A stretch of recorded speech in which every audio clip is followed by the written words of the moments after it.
My mother died on a Thursday in April, and on the following Monday I found a box under her bed that told me I had never known her at all. I want to be precise about the sequence of those events because the 4 days between them matter. 4 days of grief that was clean, uncomplicated, uncontested, the ordinary devastation of losing the person who had been the fixed point of my life for 43 years. 4 days of phone calls and arrangements, and the particular exhaustion of being the person everyone else needs to be strong for, because I am the oldest, and because my brother Daniel lives in Vancouver, and because my sister Meg has always, in moments of crisis, required more than she gives. 4 clean days and then the box. My name is Laura. I am 43 years old. I teach high school English in a suburb of Cincinnati, Ohio, which I have done for 15 years in the same building, where I myself was a student, which is either a sign of deep contentment or deep failure to imagine alternatives, depending on who you ask. My mother's name was Frances. She was 71 when she died, a stroke swift and without warning. The way her doctor said strokes often came, as though this was information that was supposed to be comforting. She was Frances Elaine Mallory, née Patterson. She had been Frances Mallory for 46 years since she married my father at 25, and she had remained Frances Mallory for the 12 years since his death, because she was not the kind of woman who went back to things. My father's name was Robert. He was a quiet man who worked in insurance and kept a garden and died at 61 of a heart attack while planting tomatoes, which was the kind of ending that suited him in ways that would take me years to understand. My mother was not quiet. She was specific and warm and occasionally sharp, a woman with opinions about things that other people did not have opinions about, the correct way to fold a fitted sheet, the precise moment a piece of fruit became overripe, the grammar errors in the local newspaper that she circled in red pen and occasionally mailed back to the editor. She taught piano lessons from our living room for 30 years, which meant our house had always contained other people's children learning to do something difficult, which I think shaped me in ways I am still identifying. I knew her. That is what I believed. Going into the week of her death, I knew her completely in the specific way that eldest daughters know their mothers, not just the surface, not just the performing self, but the interior. The fears she didn't name, the griefs she carried sideways, the precise texture of her silences. I was wrong. The box was under the bed in what had been her bedroom for 30 years. The room she had shared with my father and then occupied alone. The room with the blue curtains she had sewn herself and the photograph of Daniel's wedding on the dresser, and the reading glasses she kept on the nightstand, even though she rarely read in bed. I was clearing the room on Monday because I'm the kind of person who responds to grief by doing things, and because Meg had asked me to, and because standing in the kitchen eating the casseroles that neighbors kept leaving felt like a particular kind of passive agony. The box was a shoebox. A plain brown shoebox, the kind that doesn't tell you what kind of shoes were once inside it. It was pushed to the back corner of the space under the bed, behind a pair of winter boots and a heating pad in its original packaging, and a stack of old Christmas cards bound with a rubber band. I pulled it out because I was pulling everything out. I did not expect it to be significant. I took it to the kitchen table. I made coffee. I opened it inside, a bundle of letters, tied with kitchen twine, a photograph, a small notebook with a red cover, a key on a plain metal ring. I looked at the photograph first because the photograph was on top. It showed my mother at an age I couldn't immediately place, younger than I knew her, older than the wedding photographs I had grown up with. 40, perhaps, or 45. She was sitting across a table from a man I had never seen in what looked like a restaurant. They were both laughing. Her hand was on the table and his hand was close to hers, not touching, but close in the way that hands are close when there is a consciousness of the distance between them. My mother was looking at him the way I had never, in 43 years, seen her look at anyone. I put the photograph down. I picked up the letters. There were 23 letters. They were written by hand on plain white paper in a handwriting that was not my mother's and not my father's and not anyone's I recognized. The name at the bottom of each letter was Thomas. I read them in order, which I understood from the dates was the order in which they had been written. The earliest was from 1997. The most recent was from 2009, 2 years before my father died. I want to tell you what was in them carefully, because they deserve to be treated carefully even now.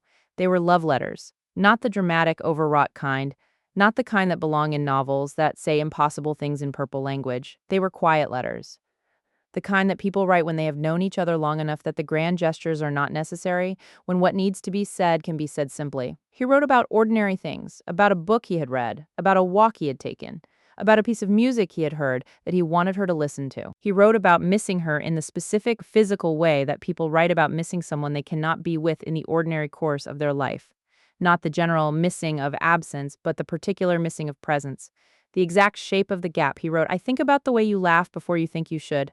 I have been thinking about it for 12 years and I'm still not done. I put the letter down. I picked up the notebook. The notebook was my mother's handwriting. I knew it immediately. The specific slope of her letters, the way she wrote her sevens with a crossbar, the particular formation of her capital F that I had seen on grocery lists and birthday cards and school notes my entire life. It was not a diary, exactly. It was more like an accounting. Dates and brief notes, going back to 1995, a record of something.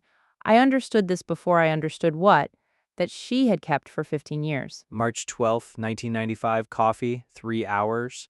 He is exactly what I remembered. June 4th, 1995, he called.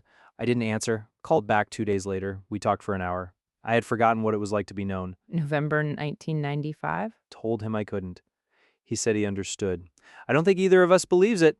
February 1996. He sent a letter. Robert found it in the mail before I did, and I watched his face, and he handed it to me without opening it and said it looked like it was from an old friend. And I said, yes, I think so, and went upstairs. I closed the notebook. I sat at my kitchen table with my coffee going cold, and I looked at the shoebox and thought about the woman who had kept it under her bed for years, who had pushed it to the back corner behind the winter boots and the heating pad, who had not destroyed it, which she could have done at any point, which she had chosen not to do. I thought about what that choice meant. His name was Thomas Arden. I found this out from the return address on the envelopes, which were bundled separately in the box. He lived or had lived.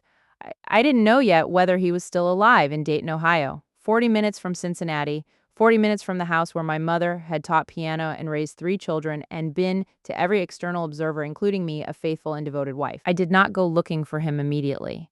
I am not impulsive by nature. I am the kind of person who needs to understand a situation before I act in it, which is either a strength or a form of fear dressed up as prudence, and I have never been able to fully decide which. I told no one about the box for 2 weeks. Not Daniel, not Meg, not my husband Paul, who is a careful and patient man who would have listened without judgment, and who I could not bear to tell because telling Paul would make it real in a way it wasn't yet while it was only mine. I read the letters again. I read the notebook again.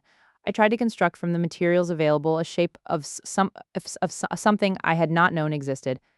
Thomas Arden had known my mother before she married my father. This was clear from the earliest entries. The phrase "he is exactly what I remembered," which told me there had been a before, a version of their knowing each other that preceded the 1995 coffee by years. She would have been 46 in 1995. My parents had been married for 20 years. Daniel was 18 that year. I was 19. Meg was 15. I thought about 1995. About what I remembered of my mother that year. She had cut her hair shorter than she usually wore it, which I had noticed and which she had explained as simply wanting a change. She had seemed in retrospect that I was now constructing backward from a different knowledge, slightly more present than usual, more animated at dinner, more likely to laugh at things, more likely to be found at the piano playing for herself rather than for students. I had been 19. I had not paid close attention. I had been in the first year of college, home only for holidays and the occasional weekend, and what I had noticed about my mother that year I had filed as simply my mother, unchanged. The fixed point still fixed. The fixed point had been, it turned out, moving, quietly, carefully, in a direction I had not been able to see. The key in the box was the thing I kept returning to. It was a plain key, the kind that opens a padlock or a storage unit or a small lockbox. Not a door key, not a car key. There was nothing attached to it. No label, no identifying mark. I turned it over in my hand for days before I understood that I was going to have to find what it opened. I drove to Dayton on a Saturday in May, 3 weeks after I found the box. I did not tell Paul where I was going. I said I was driving to look at some of my mother's storage things, which was not entirely untrue. I had looked Thomas Arden up. He was alive. I found him easily enough, a retired school teacher who had taught mathematics at a Dayton high school for 30 years. He was 74 years old. He was widowed. I found in an obituary for his wife, Margaret, who had died in 2015. He had 2 sons, both living elsewhere.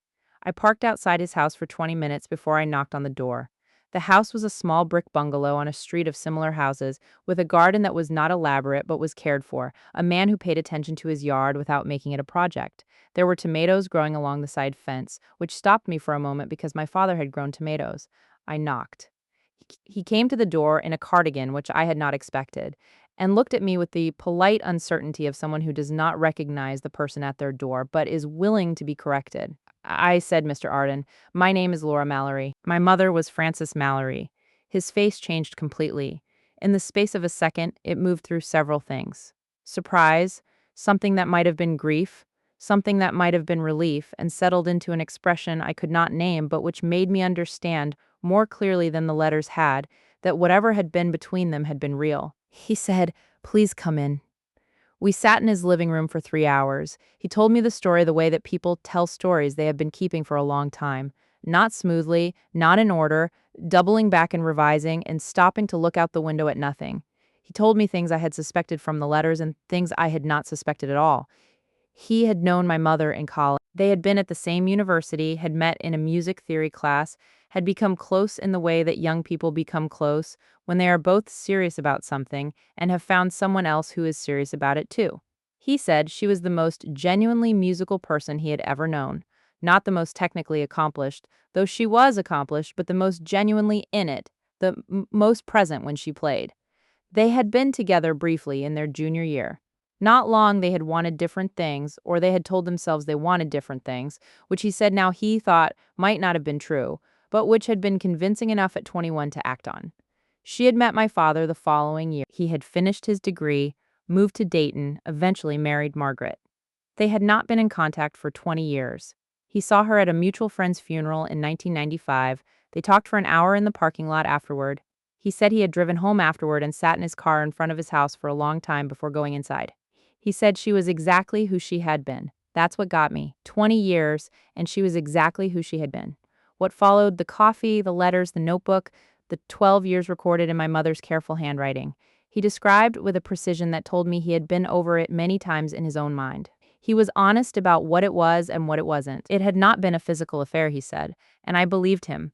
Not because I needed to believe him, but because the letters bore this out. They were the letters of people who were in love in the full sense of the word, but who had chosen, each time the choice presented itself, not to cross into something they could not uncross. He said she would not. She was absolutely clear about that. I don't think she was happy about being clear about it, but she was. I said, why did it stop? He said she stopped it. In 2009, she said she felt it wasn't fair to Robert, that he was getting older, and she could see he wasn't well, though we didn't know then what was wrong, and that she needed to be fully present for whatever came next. My father had been diagnosed with heart disease in 2010. He had died in 2011. I said, "Did she ever tell him?" He said, "No, I know because she told me she never would, that it would hurt him and it would be for her sake, not his." She said, "The point of keeping a secret is to keep it." I drove home from Dayton in the kind of silence that is not quiet but is loud with things you're trying to organize. I thought about my mother's clarity. It was, I realized, exactly like her, the same quality that had expressed itself in piano lessons and fitted sheets and red pen newspaper corrections. She had a particular relationship with her own mind, a precision about what she knew and what she felt and what she was going to do about it that had defined her my whole life. She had applied it to this too. She had known what she felt. She had known what she was not going to do. She had held both for 12 years with a steadiness that I was finding. Now that I knew about it, both extraordinary and somewhat terrible, I thought about my father, about what he had and hadn't known, about the letter that had come to the house in 1996, and which he had handed to her without opening and said it looked like it was from an old friend. Turn this moment over and over. Had he known? Had he suspected and chosen not to look? Had he genuinely not known and the moment had meant nothing to him? I would never know. He was gone. The answer was in him somewhere, unreachable. I thought about whether what my mother had done was a betrayal. I had assumed, finding the box, that the word would be clear, that betrayal would be the obvious frame, the natural conclusion. But sitting in Thomas Arden's living room, listening to him describe her with a love that was quiet and disciplined and full of the particular sadness of something that had been carefully contained, I had found the word harder to apply. She had not lied to my father about where she was or what she was doing. She had maintained a correspondence, a friendship in which there was love, a love she had chosen each time not to act on in the ways that would have broken things. She had stopped it when she felt his need for her was greater than her need for the letters. Was this a betrayal? I did not know. I still do not know. I have been thinking about it for 2 years and I have not arrived at a clean answer, which I think is the honest position.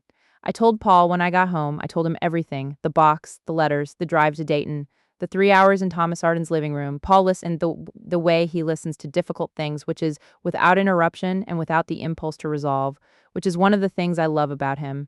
When I finished, he was quiet for a moment. Then he said, "What do you want to do with it?" I said, "I don't know." He said, "Do you need to do anything with it?" I thought about this. The question was more useful than it sounded. The box still existed. Thomas Arden still existed, living in his brick bungalow with his tomatoes, 74 years old and widowed, and carrying something that had been his and my mother's for 20 years. Daniel and Meg did not know and might never know. Depending on what I decided, my mother had kept the box under her bed. She had not destroyed it. She had left it there in the corner behind the winter boots in the house that would eventually require clearing. I had been the one to clear it. She had known I would be the one to clear it. I thought about this for a long time, whether it was intentional, whether she had known in some part of herself that the box would be found and had chosen to leave it rather than destroy it because she wanted someone to know, whether that someone was supposed to be me. I could not ask her. She was gone. The answer was in her somewhere, unreachable. I went back to Dayton once more in June. I brought Thomas Arden two things: the photograph from the box and a recording I had made on my phone of a piece my mother used to play, a Schubert impromptu, D 899, the one she played when she thought no one was listening, the one I had grown up hearing through walls and floors and doors. I played him the recording in his living room. He sat very still while it played. When it finished, he looked out the window for a while. Then he said, "She played that for me once, in 1995. We found a piano somewhere, a recital hall that was unlocked, and she sat down and played it, and I sat in the back row of the hall and listened." He said, "I've been hearing it in my head ever since." I left the photograph with him. He held it for a long time before he put it on the table beside his chair. I drove home. I did not go back. I have not told Daniel, I have not told Meg. I have thought about this many times and have arrived each time at the same place. It is not my story to tell. It was my mother's, and she chose to keep it, and Thomas Arden's, and he has kept it for 24 years. My knowing it does not obligate me to distribute it. Daniel and Meg have their own versions of our mother, shaped by who they are and what they needed from her, and those versions are real and are theirs. I'm not certain that adding this to their versions would give them something they need rather than something they would carry uncomfortably for the rest of their lives. Perhaps I am wrong. I hold this possibility. The box is in my closet now, in the same shoebox, with the letters and the notebook and the key. I have not found what the key opens. I have looked storage facilities in the area, lock boxes, anything that seemed plausible, and have not found it. Perhaps it opens something that no longer exists. Perhaps it opens something I have not thought to look for. I have decided to stop looking. If it wants to be found, it will present itself. This is not how I usually approach things, but I have found that the story of my mother has rearranged some of my usual approaches. What I think about more than the box, or the letters, or Thomas Arden's living room, is the Schubert impromptu. She played it when she thought no one was listening. I heard it through walls and floors and doors for my entire childhood, the same piece over and over, and I had always understood it as simply something she played, a habit, a comfort, a piece she returned to the way some people return to a particular book. I had not known it had a specific weight. I had not known it had been played in an unlocked recital hall in 1995 for a man who had been hearing it in his head ever since. Now, when I hear it, I have found recordings. I play them sometimes. I hear it differently. I hear my mother in it, the person I knew, and the person I didn't know, and the considerable overlap between those two people. I hear the precision in the containment and the warmth that could not be entirely contained. I hear the choices she made and the ones she didn't make and the life she built from both. I think she was a good woman. I think she was a complicated woman. I think she was a woman who loved more than one thing at a time and held those loves in separate rooms and kept both rooms tidy and did not let them bleed into each other because she had decided that was what she owed the people in her life. I think she was lonely in ways I did not know about. I think she found something in Thomas Arden that she had not found elsewhere and that she chose repeatedly and with full awareness not to pursue it to the place where it would have required her to break something she could not repair. I think she left the box under the bed for a reason. I think the reason was me. I don't know what she wanted me to do with it. I'm not sure she knew either, but I think she wanted someone to know that the Schubert was not just the Schubert, that the woman at the piano, playing when she thought no one was listening, was playing for someone, that the fixed point was not entirely fixed and had not been and had chosen to be anyway. She chose to be anyway, every day for 46 years. She chose to be. That is what I carry, not the letters or the notebook or the key I cannot place. Not the question of whether what she did was right or wrong, which I have stopped trying to answer because I think it is not answerable, not cleanly, not in a way that does justice to what it actually was. I carry the choosing. The daily, quiet, repeated act of choosing the life she had built over the one she sometimes imagined. The precision and the discipline and the love that was large enough to contain what it needed to contain and still, at the end of the day, come to the dinner table and be present. She was present, that much I know. Whatever else she was carrying, she was present. Mhm. I'm trying to learn from that. I'm still learning.